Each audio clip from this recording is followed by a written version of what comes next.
Oh All man. right. So Cool. fire away. I guess I can give you a bio of who I am, what I've done, where I've been.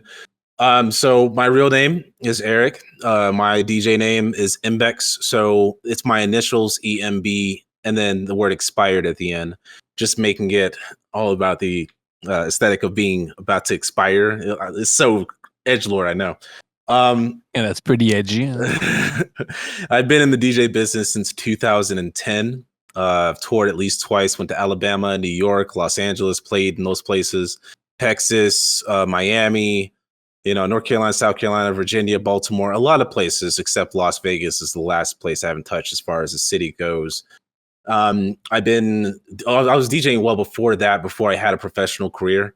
So my upbringings were, my dad was a DJ. So he started out by giving me two Technic 1200s and a Vestax mixer. So, but I didn't really take it super serious yet until DJ Hero came out. And I was like, yo, this is dope. I want to get into this. And so I ran away from my mom's house because she said either get a job or be a DJ. And I made a choice. So then I got picked up by a production manager and I lived in his home with his mom. And I started out as a stagehand, getting to know local promoters in the Atlanta scene because I'm from Atlanta. And this was like golden years EDM when I started to blow up and get a career, because I was like putting up speakers and DJing for weddings and stuff. And then I like started from the bottom DJing for free. And then eventually I started to get festival bookings and stuff like that. But then I felt like I was lacking. So my manager, or the person I was living with, put me in a DJ boot camp. And I was living in this warehouse with these other people that wanted to be DJs. It was kind of weird. And all we had was two CDJ 1000s and some B52 speakers. And I had to learn from Technic 1200s to CDJs to spinning on Newmark mix tracks like 8 hours a day. And I had to do that doing DJ competitions in real life. And I had to do that for a very long time. It was kind of strenuous DJing with CDs and vinyl. I mean, I understand the appeal, but yeah, if you're DJing in a place that has a wooden floor, forget about vinyl. So were you in some kind of Ultimate Fighter, like kind of environment? It was like a DJ training camp, but it was super underground. Like we were paying $100 for rent, living in a warehouse with sectioned off rooms. Like it was so weird. But then after that, after eventually I landed my first residency, and that's when I eventually got my first 9 to 5 being a DJ, where I DJ'd every weekend, making around like from anywhere from like $10 to like $150. But then I put on DJ with a lot of acts, like if you heard of MK Ultra, Mantis, Eddie Gold, some local ATL DJs, ATLians. Started out with them back in the beginning because we were on the same label for a while. And then afterwards, I just learned how to build EPKs, doing interviews, radio podcasts, remixing for artists, DJing for celebrities, doing a tour bus. I had a tour bus for a bit, and then a party van, weird times. And then eventually, I think I peaked and reached where it was getting too strenuous, DJing three shows every day. Like it was way too much. And to the point where people were stealing my gear and I just couldn't keep up, to the point where the last DJ competition I had to DJ with nothing but a laptop, doing a pre-mix set. So I had to redo my whole career all over again. And then my social media accounts got hacked. And yeah, so now I just DJ on VR chat because it's more better to deal with that compared to business handlings and, all the other stuff that I had to do in the industry for a long time. It's a wild story. Mm-hmm. Huh. Dang, there's so much to unpack there. First off, I'm sorry about the loss of like DJ equipment and getting hacked. Like all that sounds. I assume that it was somehow related to the fame that you were getting and like the attention that you were getting from what you were doing. I had a lot of because in the DJ business, I've learned that it's very in IRL. It's dog eat dog. There's no kumbaya when it comes to it. So whenever I was starting to get more traction DJing shows and opening for these big DJs, there were the smaller DJs that were either doxing me or talking to my family and telling them shit. Or eventually somebody got into my Instagram and got into my Facebook and hacked it and sold it to a Chinese company. So now if you go to Facebook and you look up Embex, you'll see a page with pictures of me, but also some Chinese ladies selling jewelry. What? That's so weird. We need to get that back for you. Right. I disputed it and everything. But yeah. And then I was signed to a couple of record companies and stuff like that. And then they would try to boost my social media by buying plays and buying follows. And that also led to my newer ones getting hacked. And I was like, God, why did you do this? Oh, no. Yeah, I haven't been signed to a record label since, but I've been signed to a couple of them. And then I also did clothing endorsements too. So I was getting paid to wear glasses, t-shirts, scarves, wolf hats and all that. Like stuff like that. So yeah, I mean, when it comes to IRL, there's way more of the business aspect than there is to the music aspect. But as long as you know a few key aspects when it comes to performing live, it kind of peels into VR chat too. But when you're performing live, there's some things you got to keep in mind, because when it comes to getting paid, especially when you're first starting out, you'll make way more money when you give more of a shit about the bar than you do about what you're playing. Oh yeah, It's weird how that works. But yeah, I still get residencies to this day and still play IRL shows. So cool. Very neat. I'm definitely interested in. We were talking with Gear a little bit about kind of the IRL etiquette, and I thought there's a lot of things here that I just had never considered, because I've only DJed in VR and I'm still even new at that, right? So there's a whole world there. Catering to the bar is an interesting one. I'm curious, what are your top considerations, either that or otherwise, when DJing IRL that are different than VR, or I guess just what comes to mind? So when it comes to getting bookings in bars, especially in nightclubs or bars, even in bars, the first thing you always want to do is, if it's a bar situation where they don't really book DJs, more than likely someone's booking the acts. So it never hurts to talk to the manager and say, can I talk to the person who usually books the music? And they'll say, well, what do you like to play? And then you tell them what you like to play. 9 times out of 10, they're not going to want to book you because of what you like to play. They want to book you for what you can play. Yeah. Their patrons want what they're used to. And if you're going to be replacing a band when you're just a DJ, you got to play something that won't drive their usuals away from their bar. So if you can appeal to them and then, build that relationship of every now and then going to the bar, getting a drink, talking to the people, shaking hands, smiling, all that kind of stuff, building that kind of relationship, they talk up to the manager on how good you are at your job. And then if you're playing some old school classics, the usual playlists, then eventually you start to get booked more. And then they might know somebody else who can get you into clubs and stuff like that. When I say the usual playlist, I'm talking usual bar music, like circa early 2010s club music, 1990s rock music, 1980s funk, usually does the job. And of course, Backstreet Boys, no Cisco, but yeah, Backstreet Boys and NSYNC always does the job. And then once they see that you're getting the people fucked up and they're starting to drink because you're doing so good at your job, then they start booking you. And then eventually they give you a residency where you're required to come every weekend to get paid. And they sign that in the contract. And they also give you a form that you have to file for your taxes too. Oh, sure. Interesting. For some reason, Blues Brothers came to mind when you was telling me about playing what they want to hear. Yeah. No. Fascinating. I'm sure that's shifted over time too, right? You've been in the game long enough to see those trends change, I would imagine. I mean, I would say the main thing though, when it comes to playing in bars, the biggest thing is play for free, regardless of how much gas you pay, regardless of how many hours they ask you to play for. Play for free at first, because you don't know who's going to come to that door and be like, yes, I host nights at this big nightclub downtown. We're looking for more DJs. Like that will happen. Trust me, it will happen. Yeah, playing that waiting game, and it's talking about who you know. Seems like an interesting, it's a recurring theme, and when it comes to getting opportunities. Yeah, I think we're back in the 80s. Like I'm telling you, because social media, it's dead. It's impossible to get seen most of the time, unless you pay for specific things or get ads, and even there you need you need specific amount of views to be even able to pay for ads, which is kind of insane. But I think we're back in the days that you need to put yourself out there, to do shows and make yourself known in the local scene, and Full Like, circle. I think that's the best way. Yeah, I think like that's the best way those days. Like people freaking like make a lot of money like selling vinyl, like a vinyl, like record and stuff like that, which is like it's not been a thing for like 20 years. Like it's Right. like we're back in the 80s, guys. Like it's What's old becomes insane. new. Like, yeah. So nowadays it's a bit more different. Back in my day when I was getting big bookings, we had to make a mix, burn it on a CD, give it to the promoter. They listen to it whenever. Then it changed to giving them disposable USB drives. They plug it in, listen to the mix, give you a booking. Now, besides talking to promoters, if you can't get in touch with the promoter or the bar owner because it's too busy at a time, talk to the DJs. Because they'll be like, oh yeah, I mean, we might be looking for something, and they'll keep you in mind. If you talk to the DJ, get their email, send them a link of your mix, and then they'll put you on. So that's usually how you get bookings nowadays. Oh, sure. Yeah, makes sense.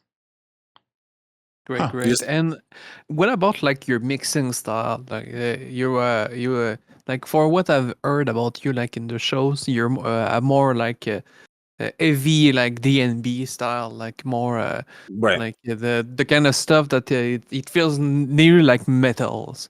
So Yes. like, do you have like some metal background, like or things like that, or you really found like your more heavy things on the like the sampling and stuff like that?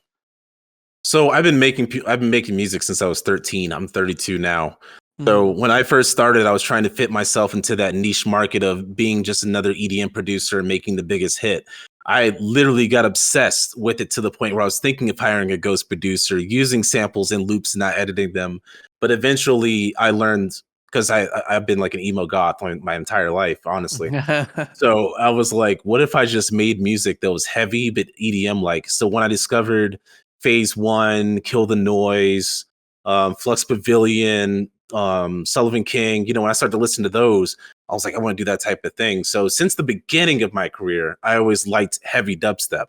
But when the golden era of dubstep died off and I had to get into electro house, which is like the house version of it, sort of low key, I always try to stick around that. So mainly whenever I DJ, I stick to electro and house, electro house and dubstep. Sorry. But nowadays, I would say when it comes to mixing techniques, I could show you my mixer here. But my song selection is generally based on my IRL DJ experience. I'm a crowd reader, so I'll read how you're dancing, even though I'm not moving. I'm watching y'all, and so I'll see who's moving to what and who's paying attention, and then I'll change it up based on that. So are you using like a software or your hardware? I am hardware. Oh shit! This No. is my Tractor S4 MK2. Like, yeah. And this is what I DJ on with a small laptop. I did have a Pioneer DDJ 1000, but I hate Pioneer. Interesting.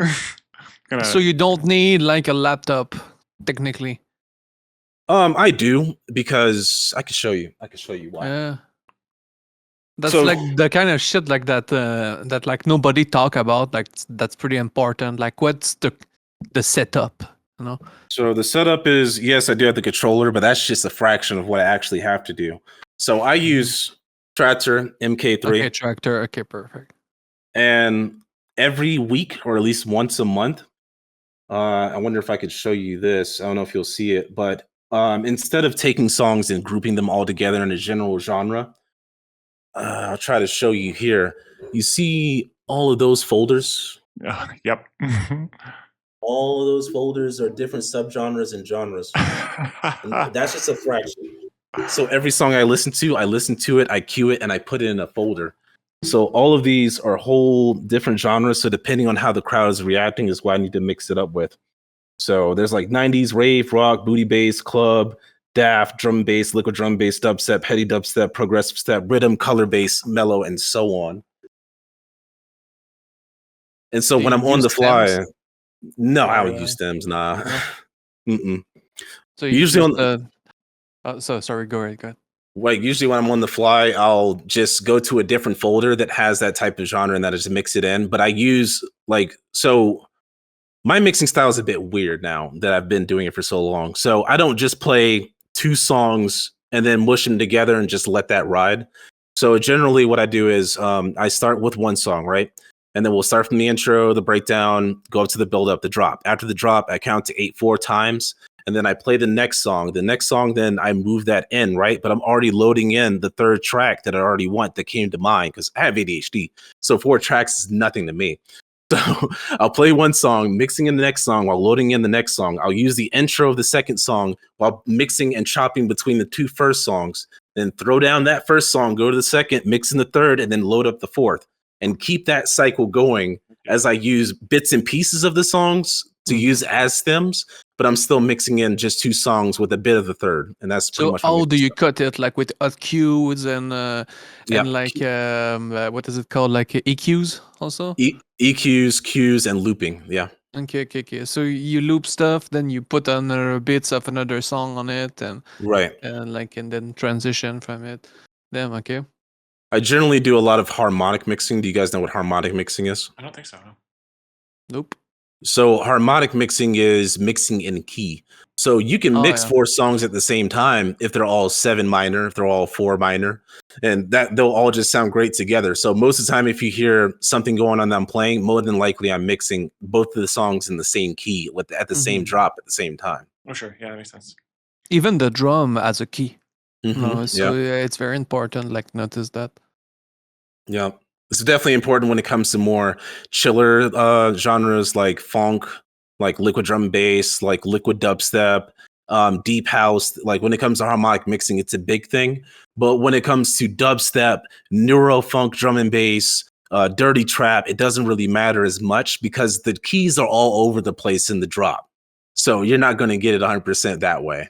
Like when you're playing like Phase 1, or if you're playing like Yellow Claw, or if you're playing like Teddy Killers, is the keys are all over the place with those. Yeah, it's funny. It's funny with neurofunk recently because I've been trying to get into that. I do a lot of D&B, or of course I'm still new. I'm trying to learn. Neurofunk is so funny. It's oftentimes because like it's so non-melodic that you can usually just mix anything with anything, and it usually works. Like they're so right. It's funny in comparison to other forms of D&B. It's got that rolling bass and everything. Yeah. It's been what I think I've really been trying to get into is learning. I think that there's definitely it's good to go learn different styles and different genres, and every genre seems to mix a little bit differently. And I've been told consistently that that's something I should be doing. I should be experimenting and trying out new things. But D&B was like my love and how I got into this in the first place. What same to you? Same question. Kind of that same question. You mentioned that you mix whatever the crowd wants. And you go that, but what's your love? What's your passion? And what's your default too when you go into a new club? You mentioned obviously some of the greatest hits, but I'm curious. So whenever you go into a club whenever I go into a club the first time, if I'm about to play a set and they say, "Oh, just play whatever, just have a good time," off the bat, I'm not going to play some heavy ass grungy dubstep. What I'm going to do is I'm going to start. Be amazing. Right, because some people are just getting in the club. Some of them may have pre-gamed and everything, but they're just getting in the club, just getting adjusted to the environment. And if they first step in and the first thing they hear is Murata, it's not happening. They're out the door as quick as they came in.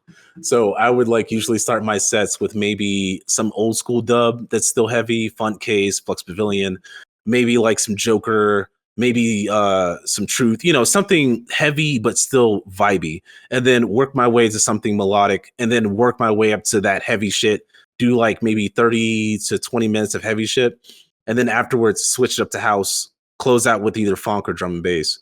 But I prefer to play the dubstep. That's why I play that first and then go into the other things after. Neat. Very cool. And then when it comes to getting club bookings, I have a little gift for you guys that I found here. Ooh. So if you click on my stream, I'll show you a little something here. And so if you look at my stream, this is something that you're going to get after a while. It's called an EPK. This is my new EPK, yeah. And so generally after you do photo shoots, which of course you got to pay for, you got your name, you got your bio of how you started your career, you got your production and music. Then it goes down to all of the shows you played, your past endorsements, your affiliations with different record labels. And then afterwards, you have your social media, which has the numbers that you have, the links to it, and then how to contact you.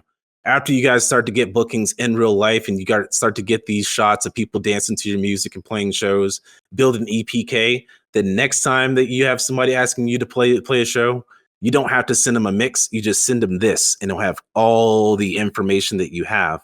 The problem with that is, though, to get a professional done EPK, you got to hire somebody third party who's good at them. So definitely check out Fivers as people who can make this together to make a proper professional EPK. Interesting. What does EPK stand for? Electronic Press Kit. Okay. Yeah. So I have like the festivals I played in Atlanta, Alabama, Tennessee, my residencies, the clothing brands I was with, like gloving companies, skateboard companies, the labels that I played with over the years, and all the past events recently from the last time I made this EPK. It's just best to update it every couple of months, but I haven't It's like your updated this in a while. CV, basically, your musical right. CV. Like, Yes. It's like nice. pretty much your it's like your resume. You start to build a resume. So yeah, just wanted to show you that. But anyways, besides that, did you have any other questions, like, making logos, or do you need to make music, or? Yeah. Yeah. both of us already. Also, like, it would be cool if you like played us like a couple song and show us some tricks and stuff. Like, you want to see my music production, or you want to see me just DJ live? Yeah, just DJ and like show us like a cool transition that you like to do. Like, how do you like put two songs together, but you don't want like two bass track, But so you cut the bass from the other and like and stuff like that. Just little details. Yes, I got you. I just have to download it on this PC. Oh yeah. So it won't take long. I just gotta download it. But yeah, I mean, when it comes to like DJing, what are some things you guys are looking for help on? It's really think like a starter and like stuff like cool shit that you like to do. Just that we could like people like can use like tricks and stuff. Yeah. I got you. I'll show you some of my go-to transitional effects, harmonic mixing and looping, and then I would say, yeah, it's really about it. And then just song selection. So let me download Tractor real quick, as I thought I had it installed, but I forgot that I switched from Windows 11 to Windows 10 to Windows 11, so it's gone. No. Yeah, I still fear Windows 11. I'm like, It's a so healthy which one fear. of my plugin is gonna break when I install it? Like, yeah, if you downgrade, even if you back up everything, it still erases everything. I learned that the hard way. So you have to reinstall everything on your C drive. App data and everything. It's fucking stupid. Okay. Yeah, I have like a full backup in case my computer catch fire and like someone piss on it after, so it's completely broken. I'm gonna have a backup anyway. Yeah, man. I'm sorry to hear that. I mean, I will. Yeah, I was gonna say it hasn't happened yet. Yeah, I it's hope. never gonna happen. If it has, that's a story to tell. Yeah, exactly. If it happened one day, I'm gonna be prepared. Yeah, no kidding. Oh. Okay. Just a few moments. I got to install native access too. When did this change? Yeah, when we get there, I'm definitely interested. Oh no, that's been a thing. Yeah, that's been a thing. You have to do the native access first, and then you have to download from there for Tractor. What is this shit? So is it like native instrument shit? Like, oh no, yeah, not them, yeah, man. because I hate them so much. I personally love them.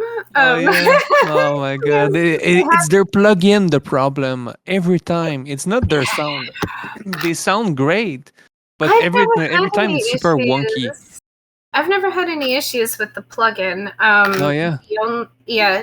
never had any issues with it. What I have had issues with recently is the Tractor issue that I talked to you about. But yeah, I guess maybe you can ask Embex. Yeah, maybe. About what now? But I'll let him fix his own shit first. Okay. One thing at a time. Yeah, while I'm installing this, I'll also show you. If you notice on my APK, I had a bunch of different outfits, like white jackets, emo shit on. Yeah. Right now, my current stage outfit is you pretty much straighten my hair back. I have a battle vest with my name stitched in the back of it and green and silver spikes on the shoulders. Cool. So I still keep that aesthetic. But yeah, if you're going to DJ IRL, you got to have at least some kind of image until you can blow. It's a weird thing. You got to have some kind of image in the beginning until you blow up big enough to not give a shit. So a good example would be Crank Dat, right? Crank Dat, big DJ, has collab with Juicy J recently. Now, like before then, he was wearing like weird outfits and shit, but now he's wearing basketball shorts and a tank top every time he plays. Doesn't have to have that image anymore, but sometimes it's like that. Like, right, because we have Deadmau5, but then we also have Ricochet. Ricochet is also a dubstep DJ with like a cyber mask or something. Like, it never hurts to have some kind of image because, I mean, people want to see, oh my God, it's that DJ I like. He's wearing that thing. Let's take a picture with him. Yeah, and a lot of people are high also, so it's pretty cool when you see something like cool like that. So. I will tell you the craziest. It's the same in VRC though too. Mm-hmm. Go ahead. It's crazier IRL than VRC because VRC, whenever I DJ a show, most of the time people are too fucked up to remember they see me play. When you DJ in real life, you have people that will follow all of your socials, and wherever you play, they will know where you're about to play. If you're going somewhere and you post it, you're going somewhere to party, they might show up and be like, hey, when's the next time you playing? Oh, I missed your set, dude. I remember when you played so-and-so. Let's take a picture. Can you sign my chest? Can you sign my girl's chest? Like, you will get #1 fans that are like that follow everything you like to do and every show that you go to just to say hi and build that kind of relationship with you. It's kind of weird, but it's just something you got to do when it comes to fan service. And yeah, I got some pictures of signed tits. So nice. Solid. Weird times. Hell yeah. Oh, that's funny. Yeah, your fans start to build that kind of rapport. And then once you get enough fans, then you build a Facebook group or you build a Discord server dedicated to your fan base. Just like Fantex has. Fantex has a Discord server for all his fans. So all of his shows are all the people that support him. And then they push his name out to get him more fans in VRC, which then they port over to IRL. Interesting. Yeah, it's kind of like self-perpetuating, I think, at some point, which is really interesting to see. They're going to put you on the pedestal. Yeah. Yeah, building like a brand and bringing it. Go ahead, Foxy. I will add a note on that, though. Like, Fantex does spend time in VRC. I've noticed that RL DJs who come in, and it doesn't matter. You have however many followers. It does not matter. If you come into VRC at like just cold shot, to play and you log out immediately after your set, like people just they're not gonna gravitate. It's the same. You have to, like you were talking about, you have fan service, right? You have to get to know your people. Yes. And if you don't do that part of it as an RL DJ transferring into VR, it's just gonna bomb. Right. If you're just coming just to play because you want people to rub your ego, no one's gonna give a shit. But if you give a shit about the people and the DJs and the promoters, and you show that you give a damn, just like in IRL, it ports over to VRC. Because I mean, when you're in IRL, it's a whole different ball game. Yeah. All the cocaine. all the cocaine. That's crazy. Yeah. Different So choice than VRCers. Oh, hi. It's an album title for you. Yeah, in IRL back in my day, how we handle business is we go to the green room and then we talk business, do coke, and then next thing you know, I'm playing main stage. When I say a green room, we're talking chicken wings, whiskey, M&Ms, and half-naked women, and they're just sitting on DJ's laps. And that was the thing for a long time. It's crazy. And then they'll bring you on stage and be like, "This is my fellow DJ Billy. I'm gonna have him play back-to-back, surprise back-to-back," and everybody just screams. And the crazy part is, it doesn't matter if they know you or not. As long as that DJ shouts you out, then they want to get to know you, and everybody's gonna cheer regardless. So it's always a win-win. Yeah. So it's a bit it's like DJing in VRC is kind of low key, kind of like DJing light. Like I ain't gonna lie to you.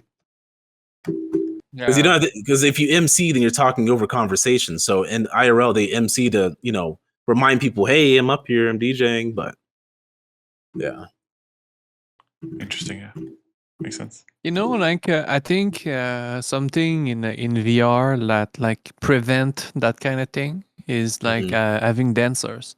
Like sometimes it's like shows like where like I don't know, like you get the visual focus in really addition. help. Yeah, it really to the helps. music focus. Yeah, it's huge. Right. Because IRL, you would get at least 2 dancers in the front, 2 dancers on the side. Maybe you might get a laser guy, robot laser guy. What those types is. So depending on how big the club is, like I hope you guys can DJ these types of parties one day, where sometimes they'll hire third-party artists that come through and have crazy outfits. Like, so there's this one time I DJ'd and this guy had stilts on. He was dressed like Optimus Prime. He had lasers on his fingers and he had Cryo 2 cannon guns shooting the crowd. No, it's like VR chat, basically. Right. Exactly. And throwing my business cards out to the people and having them pick it up. It was great. That's crazy. Dude, you're promoting for you. Love to see it. I remember the first time that I saw Rob Zombie live. Like a live show. I've never seen like that much TDs in one night. Like, seriously, like there was like monsters and TDs basically, like all for like 1 hour and a half. It was insane. Yes, ladies love a good DJ, and the better you are, depending on what you're playing, you might have a wall of ass cheeks shaking in front of you. Especially during the trap EDM days, dog. Crazy times. I believe it. Okay, we got Tractor up and running. I just got to get the rest of this going here. 4 tracks. Thanks for figuring that out on short notice. It's throwing 2 curveballs at you today. It is okay. And so, I do have a question for you. While you're finishing setup, what was it that created for you? Specifically, the thing of don't talk during your mixes. So generally out here in the crowd, like, can the DJ shut up? Why is he talking so much? In the beginning in VR chat, like in the VR chat days when I first started out back in like 2023, like, I don't know, it was always a thing where people just hated when the DJ talked while they were talking. I've noticed recently now they're more accepting of it, but I haven't seen many DJs do much because since then. But have they changed that now, or it's okay? Well, I'm asking because it's something that I don't think needs to not happen, especially seeing as like, traditionally you have MCs, all of that good stuff. Like it's part of the interaction. Okay. I mean, to me personally, like it from RL experience versus VR, it's almost a strange thing to me that DJs are so quiet. Oh. Yeah. And I remember when depends on your setup, I guess. Like also, like me, I cannot talk when I'm in my I cannot hear people more that I cannot talk. Like because otherwise I'm gonna hear double. You have to have the setup working correctly, but like you have a lot of people who mix like Zamara, for instance, or Necronico. They mix their Twitch, right? You see them RL. They do speak to the crowd. They interact with the crowd both in VR and via the RL stream. So I think it really depends on like your personal desire of what kind of tone you want to set and what you're utilizing to have interaction with both realms, right? Okay. I got you. Yeah, but I remember the first set I ever heard you play. I do. I remember it. I remember it because I was like, damn, because I heard you layering and pulling from multiple tracks throughout the set. Right. And that's not something you get a lot. especially without, using like a sample or stems. You could tell that you were running multiple tracks and like weaving those in together. And I remember it clear as day. It was an experience to hear you play the first time. And I saw that you were doing some things that people really weren't doing. Oh yeah, thanks. Yeah, I mean, if I stuck to And the you same, talked. right? I was like fresh. I was like, I thought I was just gonna do the same old song and dance I always do. And then I got like a little bit of backlash from speaking too much, and I was like, never mind. But that was like, I don't remember anybody that night. Going, oh my God, he's talking too much. In fact, I remember you calling me and a couple of other people out who were up in the front dancing. And that got people hyped, and then we had more people come into the floor to start dancing. Like it helped to bring that energy up. I was referring to like the previous company I was DJing for before I met you guys. I was DJing for a couple of people that turned out to be pedophiles, if you know them. Yes, that's actually the club that I first saw you play at. I wasn't going to mention. Oh, yeah, I wasn't going to mention that one.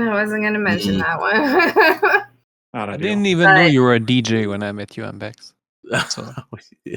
I remember that I was drunk, and I think you were drunk, and we were talking about something, and like sounds about right. Yeah. Sounds about right. Yeah. We got program up. Yes, so I just need the BPM, and then I just need, where is it? Key. I have the key, and then all of that, but nothing is analyzed. Let me just analyze this really quick. It shouldn't take too long. Okay, I'll just throw them on mix by ear. Okay, so based off what I have here, we got Bomba, and I can mix in, let's see. No, it's too high energy. Oh, I have a way. Okay. Could do that. Mix that to tactics. Mix that to. And I suppose this is where Gear's thing about know your music comes in. Yeah, I know these songs like the back of my hand. Yeah. And so, looking to see if Mr. Rager is maybe the same key, and I'll just play with that. Oh, Hollow. Okay, Hollow, name drop. So essentially what I'm doing now is with Bomba, that's a chill low dub track. I could mix that with Kid Cudi's Mr. Rager instrumental if it's the same key, lead into the intro of name drop, and then line that up with Tactics by Eptics. Yeah, so your pretty stuff is not analyzed, so you cannot see the key yet, right? Or nope. I'm just doing it based on what I know. Yeah. So I'm just finishing a few things here. I need spectrum mode. Load on the stop deck. Oh yeah, right. Transport. Is it this one? No. I just gotta zoom in really quick. Sorry about the wait. Marker position. There we are. No worries. Cool. You set up DJ software from scratch on the fly, so no worries. Oh yeah. And then sound check. I've had to do this shit on stage so many times. It's ridiculous. There we go. Can you hear it? Yep. Damn. Default. How come you guys can? I can't. There we go. Okay, you can still hear it? Yep. Okay. And then I gotta increase the bit rate high as possible. Output. Cool. All right, we're good to go. Oh, hey. How are you guys doing? Doing pretty good. Doing a Q&A with Embex. Oh, nice.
Fuck it, man, it is what it is. That's life. And they sell dreams, I ain't dumb enough to buy that shit. You don't money everything with a watch and chain, little bro, I could buy that bitch. Don't rush to the game, me probably learn more just sitting on the side right there. Been going so hard, sometimes I just wanna go into the crowd right there. Damn, that's life. I'm trying to turn 5 to 10. I'm trying to turn 10 to dub. Get rich with sis and bruh. Peace suckers off the love. I'm trying to turn 5 to 10. I'm trying to turn 10 to dub. She ran when it went to none. She ain't love me, she was off the drugs. Niggas be speaking in code, they want a 3-5, they say let me get a Durant. Turn a Durant to a Michael Vick, turn a Mike Vick to a Stephon Diggs, that's a 14. Ever since we hit the scene, been turning the low in the mo. Bought me a couple of stones and they glow, can't say that I've never been here before. Making a trip, but ladies be showing me nipples, man, this shit getting ridiculous. Rubbing 200s on asses and titties, making moves back in the city, I would conversate with the blood. Spending holidays off the mud. You'll see there that the third track As a later been is it's not playing yet. Get rich with sis and bruh. Peace suckers off the love. I'm trying to turn 5 to 10. I'm trying to turn. No, the volume is down. She ran when it went to no. Yeah. She ain't love me, she was But for those that are watching, that are very experienced in what they'll see.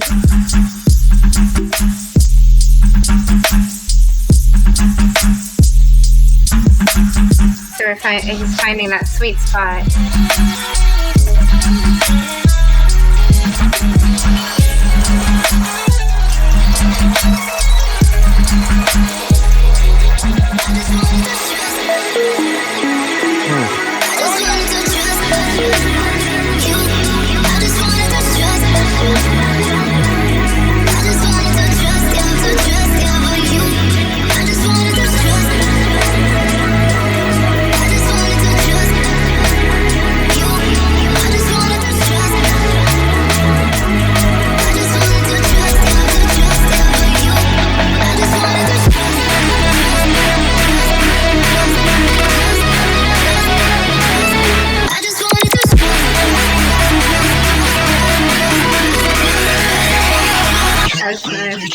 Manual. I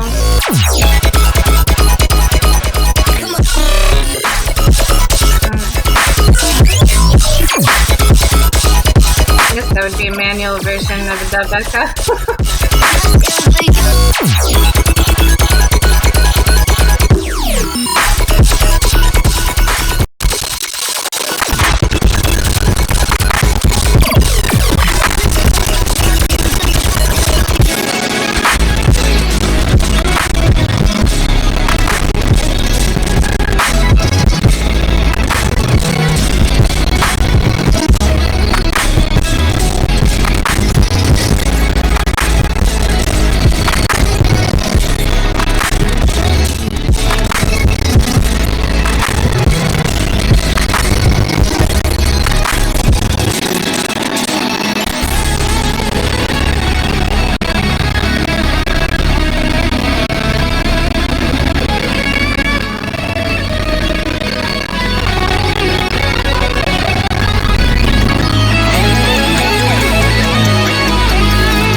And yeah, that's pretty much what I do with like my usual sets is like with dubstep sets. That was fun.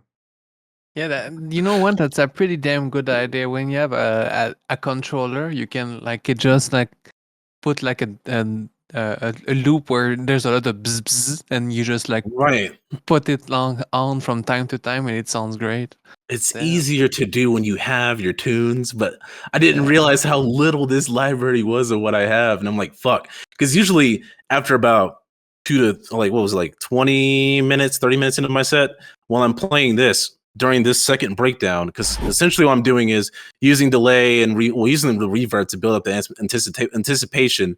Then with the wormhole effect, this is what I use to switch really easily out of the song to another one when I do cuts the signal.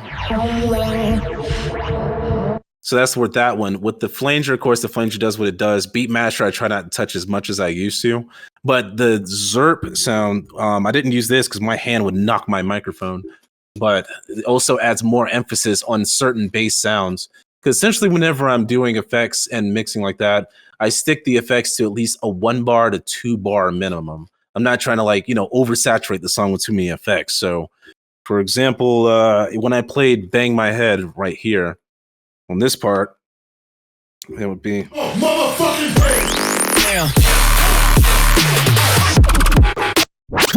something like that, right? So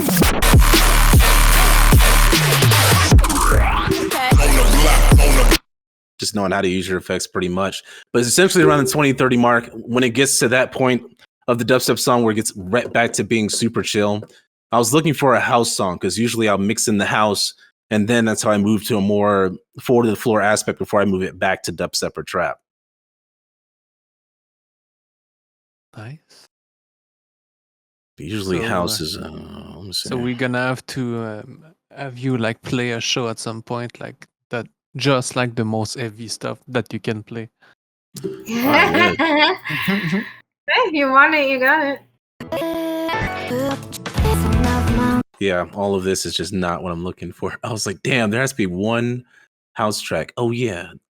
I forgot about my own music again. Sorry, y'all. I hate it when that happens. I'm like, oh man, I don't have any music, and I forgot. Oh, I make that kind of shit. So yeah, if love to pick your brain more find about music production stuff. Right, I could show you some tracks here. I could DJ my music for a bit, being that I just avoid it like a forgotten child or something.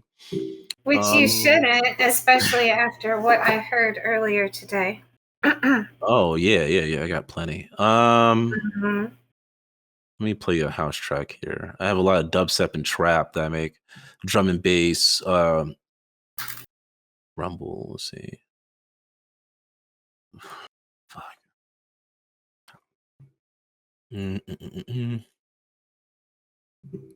Dependent. Let me see here.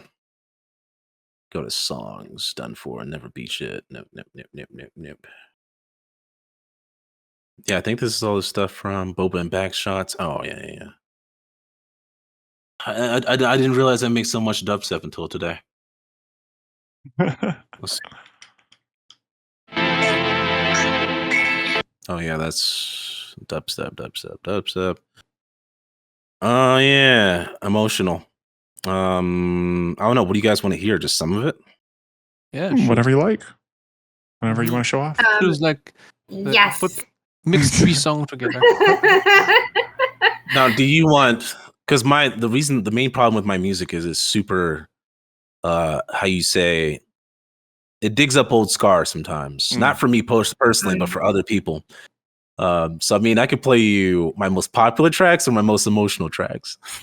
Whatever you're most proud of. So I would say this, Embex. I want to hear what hits closest to the bone that you can manage. Yeah. Oh, I want that stuff. I'll start with a song that I made with the intro being the voice recording my ex-wife left me before she died. Oh God, yeah. If you can manage. Oh no, it's fine. I Yeah, I got you. Just be ready. Message. Go fuck yourself, you piece of shit. I want my money back.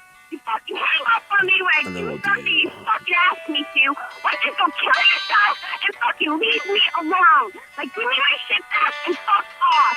I'm so sick of this shit. I've been waiting for so fucking long for my money back. I want to take care of business. All I fucking want. When you don't get what your fucking damage is, you cut. You fuck all the bitches you want. You're a fucking asshole. You're a small bitch. I'm no good for me no more. Don't know how to love without a hope. Your disease without a cure. Wanna hurt, little hurt, little more. You're casually cool. Built my trading wheels in April Fool. But our tolerance is full. Don't wanna hurt, other hurt, more. Life is a pity watching your pretty smile so warm. And I am already halfway out the door. You go and kiss me, say you were tipsy, baby, I lose my cool. I get emotional. I get emotional.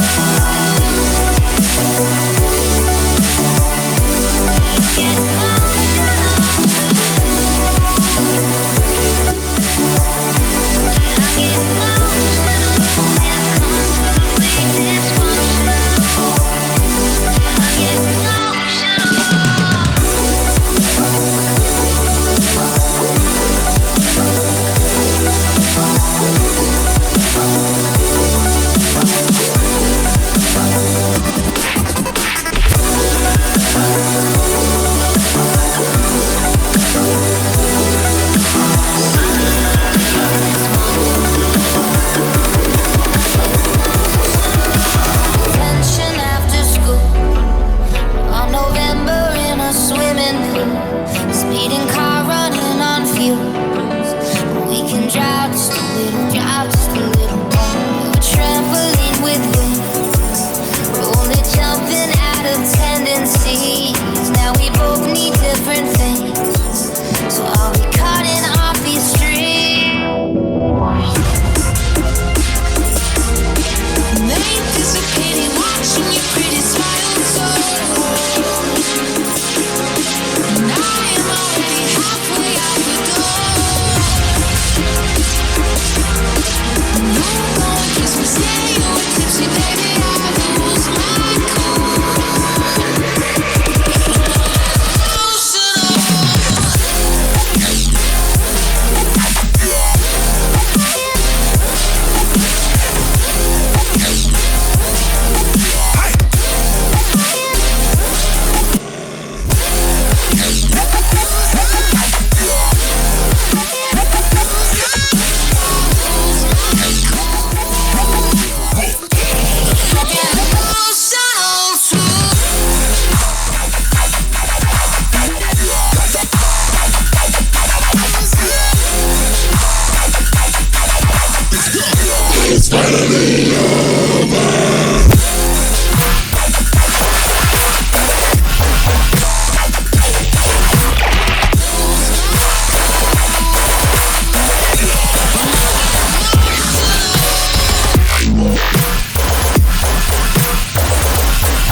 Oh, hi.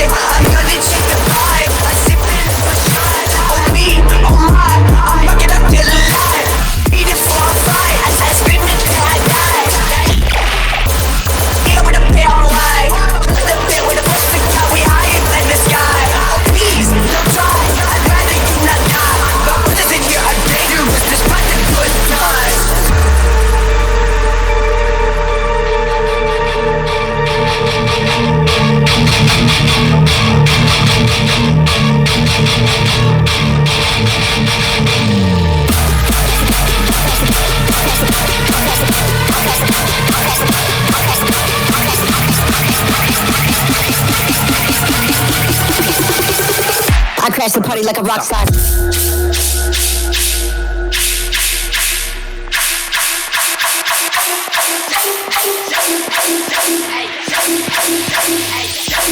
One, two, three, four.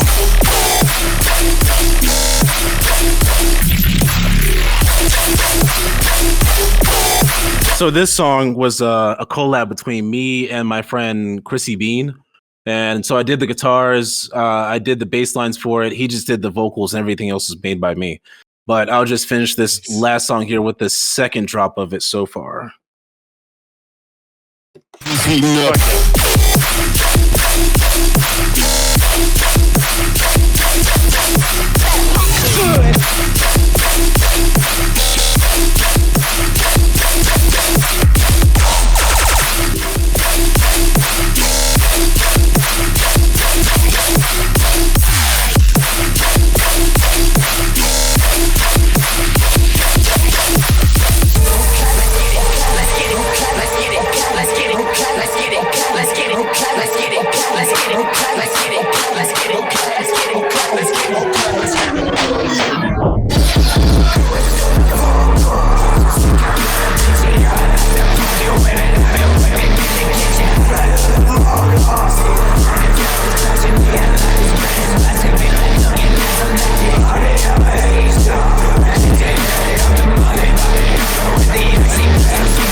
Cents, I'm sick with the chopsticks.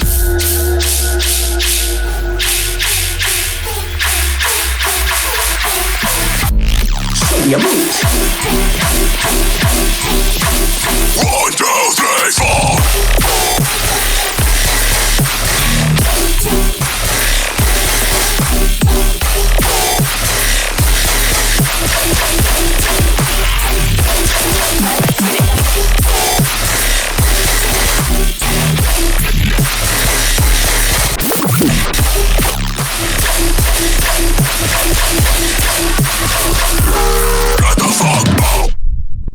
Yeah, that's like what like some of my heaviest production.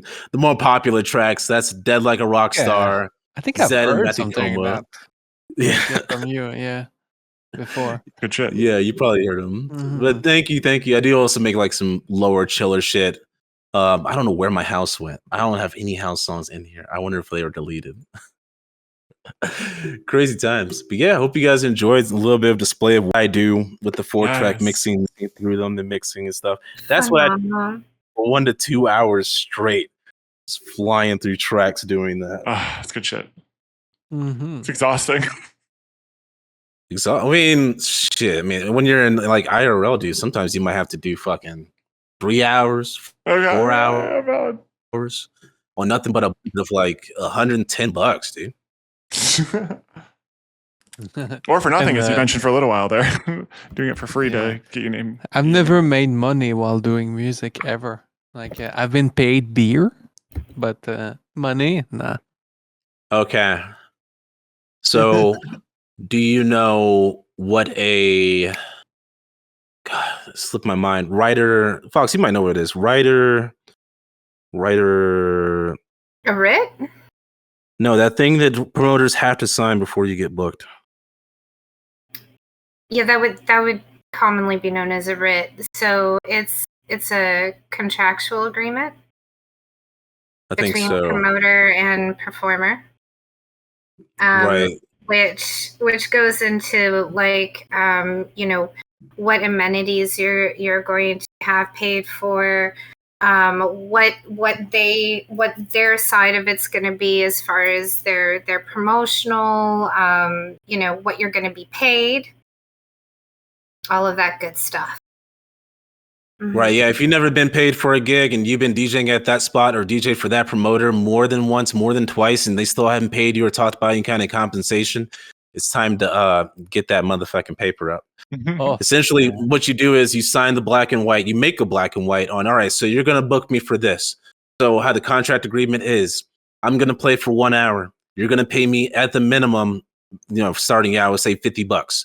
At the maximum, if you make enough, at least $100. What I can bring to you with my social media presence, I could bring in and guarantee a sell of 10 to 15 tickets. Okay, that's cool. Along with that, I at least need 3 drink tickets. But if it does really good more than that, I at least add for some kind of food. Give me some chicken wings, preferably. Maybe some M&Ms. maybe like a quarter of vodka, And they'll be like, all right. If they agree with it and you agree with it, you're like, all right. So they sign it, they put it in the office, and then after you're set, you go talk to them. They give you your money and whatever indemnities you deserved. Bada boom, bada boom. If they break it, then you have to get something called a media lawyer, which they're not that expensive. I still have one to this day. And that's when you take their asses to court. Not a regular lawyer, but a media lawyer. A media lawyer. Is that, I mean, I'm in I Canada, so there's no such thing as taking people to court, unfortunately. Well, because a media lawyer specializes for performers, right? Sure. There's a lot of ins and outs that a criminal lawyer or a regular, I guess domestic would be, is not necessarily experienced in. Makes sense. Yeah. Right. It's pretty easy to find one. Sometimes they're at a party too. Sometimes it's rare, but you can find one at a party. At a party is crazy. You're doing their own networking just at the gig. Yeah. See, when you live in when in bigger cities, sometimes music lawyers work with record label managers, and so essentially what they do is they go out and scouting and they hand out these cards saying that they can get you signed, get you in music videos, get you more gigs, and yada yada yada. Then the media lawyer says, "All right, you can come and sign with us. Here's this big ass book of contracts, and you're locked in for 7 years." Yeah. Back in the days, I was doing shows with a band, and I can tell you that if you get to play somewhere, you're not gonna make your money with the show. It's it's like selling merch and shit like that you make a bit of money most of the time. Mm-hmm. Yeah, bands it's a little harder. Yeah, a lot of it works off percentages of the house. Yeah, right. So sometimes you pay and to get merch, then you hope to make a little bit of money to pay what you've put into the merch. So it's a weird cycle when you're not into with a label, of course, but label don't take much chance with people anymore. So I guess that's kind of the segue, isn't it?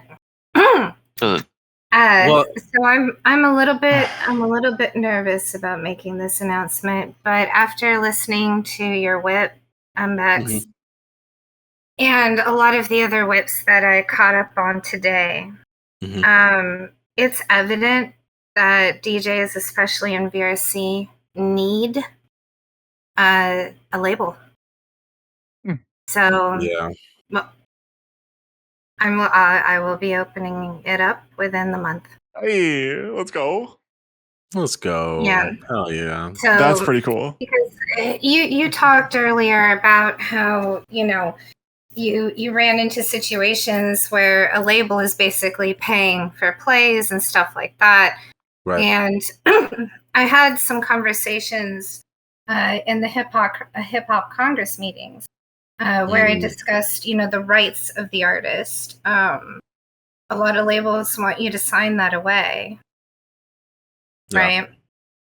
And there's embryonic here going, I can't get seen.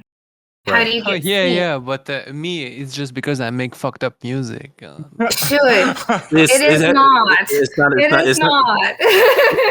I mean, like I was saying before, even if the music is scary or even if it's not really good to the general public, there's still a fan base for your kind of music. It's just that that's why you need somebody like Foxy or somebody else who not only can run a record label, but also run an entertainment company for the label as well. Because I mean, nowadays, a lot of hip hop labels are charging people $2,000, $9,000 for them to get their accounts boosted, but they're just buying plays. But the thing is, if you sign with an entertainment company who's also a record label like Spinning Records, Disciple Records, then they have somebody who's dedicated and has a degree in social media marketing who can push your music out to the right demographic to get you organic plays. Yeah, because exactly, like organically is really the word. Like, because if you get pushed like with like bots and shit like that, the problem is it means nothing. Like, they fall off. And also, if you get caught, you just lost everything. Like, it's 100%. Yeah, so like I think it's better like to have 10 people to listen to your stuff than having like 1,000 bot. Like, it's really that bad, I think. But yeah, I think Foxy, like you know me, I'm gonna like support you for sure. Like, whatever. Thank you. And I have experience on that, so if you like need me for something, let me know. Yeah, 100%. And Embex, when you're ready for that writ, you let me know. Oh yeah, I'm down. Because I mean, like I don't know if I mentioned it, but everything that I've learned in my career over the span of a decade and so has been self-taught. So from DJing to the logos you see, to the videos I have, to the websites I have, to all of it, I had to make it all from scratch. I had to learn Cinema 4D R12 and Photoshop CS6 and learn how to put shapes together and fuck with fonts to make logos that were appealing. So, nowadays in this business, now that we're in VR chat, I'm pretty sure we have a better way of having a bigger community to help bring up artists and DJs who are trying to blow up compared to back when I was trying to blow up. So yeah, look at the peer, the strange peer, like they're having like a real art gallery in VR. Like there's no like false thing in there. Like, it's all real thing, and there's really like something appealing in like the real stuff, I think. And there's I've been around a while, and I've heard so many talented voices in VR chat. Not just DJs, but singers, guitarists, drummers. Just from everywhere, all types of different performers, and so it's something that I really just you guys deserve to be treated and have your work heard, just like someone who is strictly RL, in my opinion. Even more so with the fact that you guys do a lot of this stuff with a whole bunch of gear on top of your head, not being able to see shit, hear shit. The old headset on the hat trick, Yeah, I'm actually curious about your setup for DJ VR. Everybody has their own little tricks. The headset on the goddamn, you're fucking right. Yeah, when I'm DJing, when I'm DJing and I want to do full body, because I have to DJ right there, so I'm outside of my full body tracking zone. So do you put your headset on your hat? Like, I put a hat on and I put the headset over the hat. Oh my god, that's such a great idea! I can believe it. That way I can see what the fuck I'm doing. Yeah. Yeah. Oh my god, that's really a great idea. Like, I was thinking, how the fuck does people see something with that in their face? I always thought it'd be nice if they made like a visor that just had the tracking. Yeah. You don't need the screens. You just need the thing that tracks the head movement. Yeah, that would be amazing. That's a good point. Okay, very good point. Yeah. But like, that's true. I have a cool ass cap that I can put on, and I'm gonna put my. There you go. Also, some people put their hand controllers over, like, their hands through them, right? And so they're around the wrists and things like that. Maybe something that would be a little bit, I guess, maybe unique for the label would be a VR consultant. Someone who can tell you some of these tricks, because there are a lot of people that are like, how yeah, how do I route my audio? That's just, tell us. If you have to ask that question, like, I think you're not there yet. Like, you say that, but trying to hear in-game voices and everything, like, that's a legitimate concern. Exactly. So, I mean, how I hear the in-game audio is so I use Bluetooth earbuds. So I connect one earbud to my computer, and then the headset is over my headset, right? And so I can hear you guys on one ear, and then I have music blasting out of both ears while I'm DJing over there. So you do the dual audio. Yeah, but all these tricks, like, and especially for people that are starting out, and they want to get to a point where they're able to experience the crowd full on and stuff like that. It's there's a lot of questions. There's a lot of questions. Yeah, I mean, I would say the main thing when it comes to IRL bookings. I mean, nowadays TikTok is still the main course of building a fan base, because when they said they were going to ban it in December, I was like, fuck, there goes my side income. But as long as you can get to at least 1,000 followers on TikTok, I've done it all doing nothing but DJing, surprisingly. But if you can get to more than 1,000 followers on TikTok, then you can stream.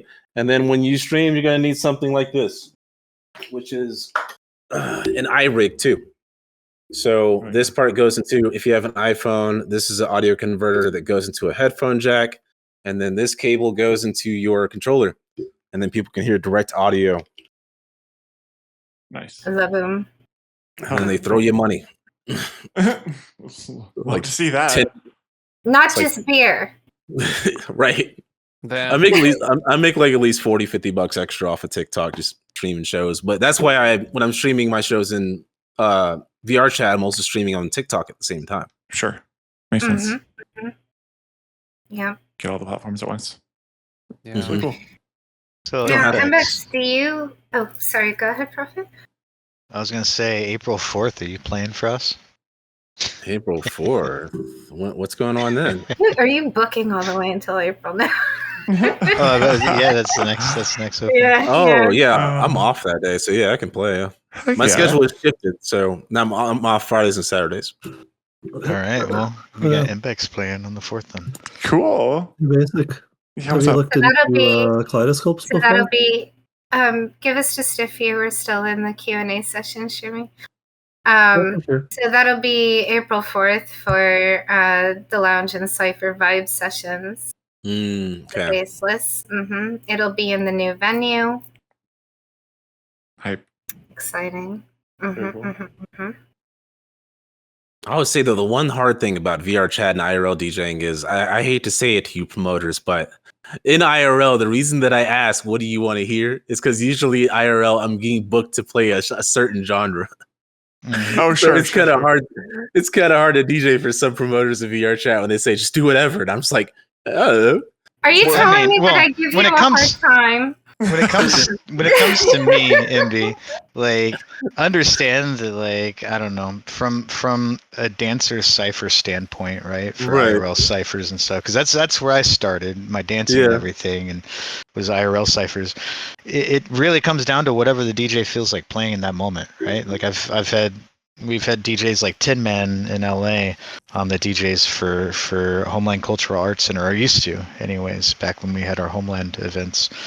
They do everything from crump type of music to hip hop to break beat to you name it. You know what I mean? And it's just whatever they're feeling in that moment. Because as dancers, especially for like our dance event, like I really want to expose dancers to a whole multitude of genres and things, and just see how they vibe, right? That's the whole point of it, is for you guys to have fun as DJs, and for the dancers to have fun dancing to something that maybe they don't normally dance to or whatever. That's why it fucks up my brain, because it's the complete opposite of what I'm used to. Yeah. Like fucking, what was it? Last January, I had a show downtown where I live. And she was like, all right, so I want you to play bar music, get these people fucked up. I made $300. I played shots and, like Rihanna and like Coldplay and all that. And then after the club started to die out at around 2:00, she was like, all right, you can play whatever you want. I started playing like dubstep. They flick on the lights, hand me my check, and tell me, get out. I was like, all right. That's funny as fuck. Yeah, well, I mean, it's that's different culture, right? I was like, you said play what I want. They're like, we didn't mean that. We thought you were playing like some Billy Idol or something. I was like, Not that there's anything Play wrong whatever with you want, that, but, as long as know, it's within our within small our little purview. expectations. Yeah. So I wonder if maybe the solution to that would be whenever they say play whatever you want, you go, all right, here's a list of things I'd like to play. Pick one. Pick one. Right. That's funny. What is the technique with girls, like when they don't want to tell you like where they want to go eat? You tell you ask them like to what they think that you want to go eat, so like you should do the Just same tell thing them what they should exactly. eat. That's what you're saying? Exactly. You Yeah. should just tell like I have this, or maybe you want me to play this, and Yeah, I wish it was that easy. yeah. The promoter's still your boss, so you're not gonna tell them what you want to play.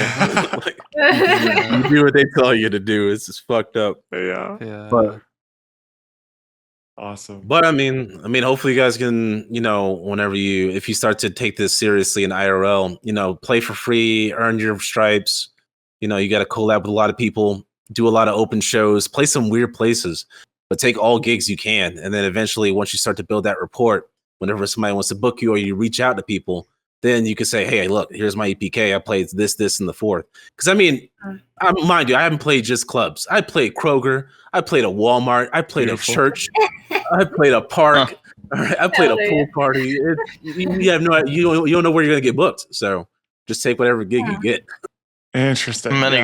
Many weddings have you played? None. I will never take a no wedding. weddings. Oh. That I will not touch. He's gonna be like, damn it. There's a good reason to that. All right. It costs way too much fucking money to even get into that. You gotta get a van, you gotta get lights, you gotta get sound, you gotta get stage, you gotta get the DJ gear, and you have to get a photographer, and you gotta bring all that to the wedding. Yeah, people charge the big money also, like for right, and then you get back like $5,000 to $6,000. But mind you, lasers are like what, $2,000 to $5,000 a piece. DJ gear for 2 CDJs, $2,000 a piece. The mixer's $5,000, and then you got to buy a vehicle that holds all that shit. So no, I'm good. You're like, nah. It's interesting. You got to build it. Consider the investment. Yeah. Right. As we're wrapping up and stuff, do you have any words of wisdom or advice that you would give to people that are just starting out? I would say, fuck. Like first starting out, I would say treat it. Shit. Sorry, I'm having flashbacks. I would say, like, when you're first starting out, don't compare yourself to other DJs that are already big. Don't try super hard to get those big bookings in the first year. There are stories of people getting bookings in the first year, but those stories aren't always 100% true. Don't throw all your money into this. It's just like building a gaming PC. Like GPUs and shit cost thousands of dollars. This gear and everything, thousands to hundreds of dollars. But it's more straining because, like, you have to get everything going, but just like take it one piece at a time. Because when I first started out, I thought that I'd be a big DJ before I hit 22, and I didn't really blow up until I was 24, 25. So that, like, when it comes to this career, don't put a time limit on when you'll start to see success, because success comes in many different forms. It could be a room of 2,000 to 3,000 people staring you in the eyes as you DJ, smiling and laughing at how good you're doing. It could be 2 to 1 person that heard you were playing, came through and showed up, bought you a drink, just have a good time. That's still success, because eventually it'll start to grow to that point. Take it easy. Don't rush it. Don't blow all your money on this stuff. Pace yourself. Good advice. Yeah. Especially if you find out that one person that showed up and bought you a drink later on is someone in a production studio or something. Right. Sometimes those people will come through. Sometimes those people will come through when you definitely needed somebody, like a ride to a gig because your car broken down, or somebody's trying to steal your shit and they caught him in the act. You never know. It's weird. It works like that. Cool. Well, thank you so much for coming in. Really appreciate you. Yeah. It's been a really good time. No problem. Fantastic, Emily. No problem. Just remember it's a hobby, but once you start getting big, take it as a business and business only. That's all I can tell you. Solid advice. Cool. Well, I appreciate you. Hope to see you again sometime. We were hoping to run these Q&As pretty regularly, so it'd be awesome to have you on again here. And we'll see you at Cypher Nights. Right, I would love to go over music production. Yeah, load up that FL Studio 21.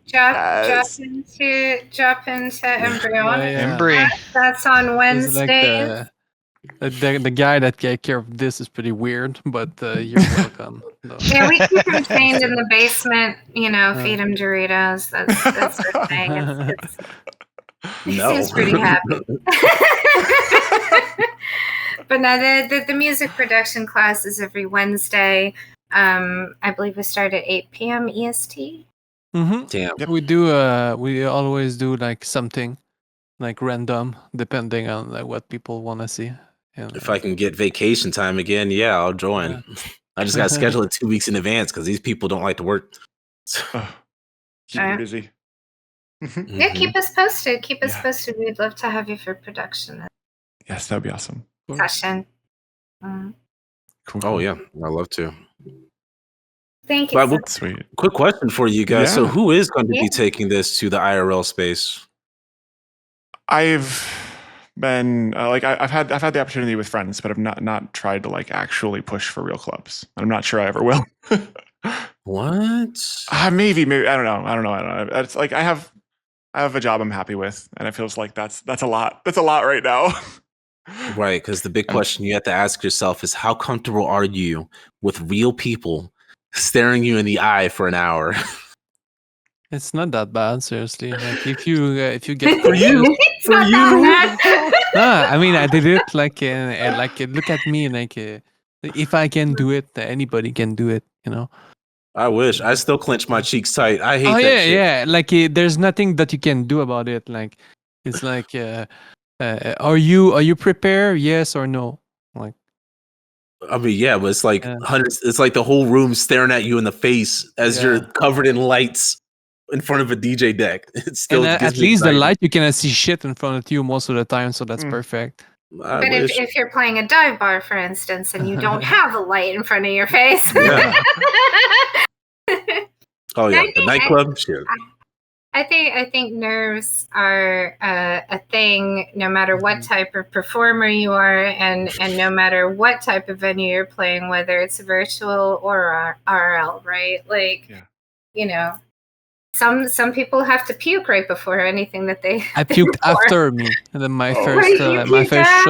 Yeah, my first show, I played in front of 200-300 people, and I was so fucking stressed, And we were a band, we did pretty well and stuff. But after that, my body just said, "Well, it's time now." So I transformed into a human flamethrower into the bathroom. But I was fine right after, though. It was yeah. I got to get my feet wet, which was really nice. We had a VRC meetup event a couple weeks back. We got to go and got to spin on CDJs for the first time. That was a huge experience. That was a lot of fun. Oh, that sounds neat. Yeah, it was cool. That's always the funny contrast. When you're DJing on controller, usually it's just you or somebody staring at your laptop screen. When you're DJing on CDJs, there's always a DJ looking at you spin on CDJs. Yeah. Just looking down are you gonna mix that in? Fuck. People want the idea of the song and they just fucking look down at the CDJ. Yeah. What song is that?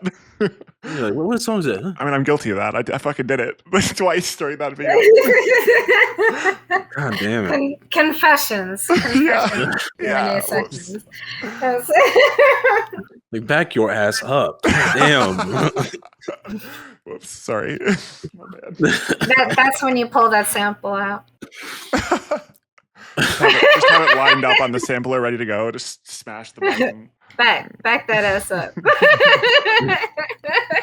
Or you play an entire song without doing any kind of move, then they leave. So that's perfect.